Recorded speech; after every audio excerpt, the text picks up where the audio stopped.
असणार आहेत आणि किती लोक? आपल्याला माहिती आहे की शिवसेनेने आजचा हा मोर्चा मुंबईकरांच्या हिताचा आणि धारावीच्या घरांच्या पुनर्विकासाच्या बाबतीत आयोजित केलाय।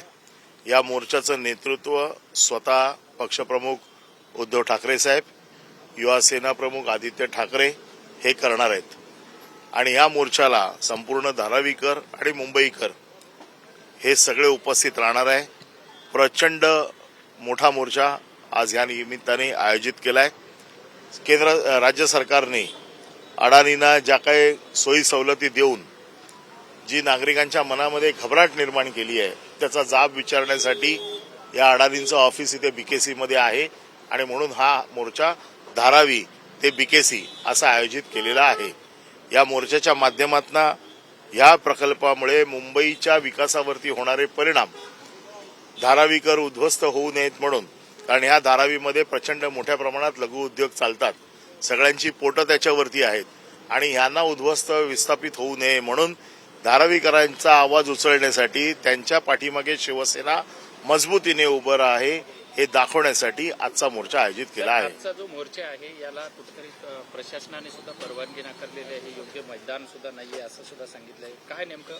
मोर्चा हा मोर्चा असतो, आम्ही मोर्चा काढायचं ठरवलेलं आहे, आम्ही प्रशासनाकडे अर्ज केलेला आहे, त्यांनी अजून कुठलंही उत्तर दिलेलं आहे की नाही मला माहित नाही, परंतु मोर्चा हा निघणारच आहे। मोर्चाची पूर्ण तयारी झालेली आहे।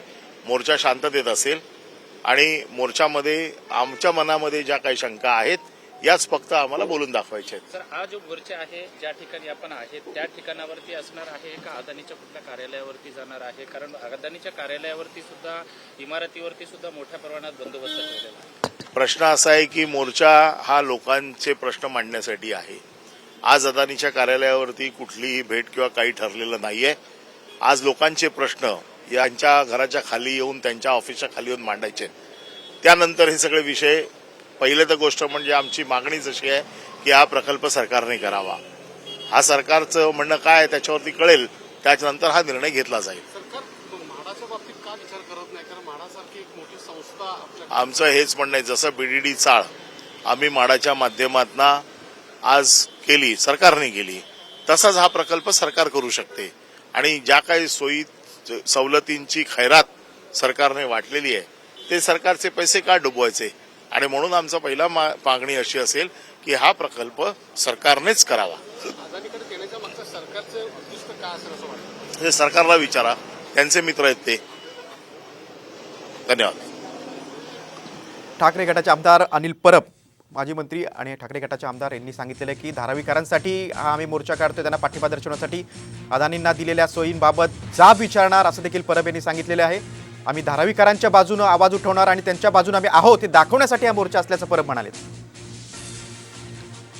बघा, आपण ठाकरे गटाच्या मागण्या बघतोय, आपण धारावीतल्या सर्व नागरिकांना पात्र ठरवून त्यांचं धारावीतच पुनर्वसन करा ही प्रमुख मागणी ठाकरे गटाची।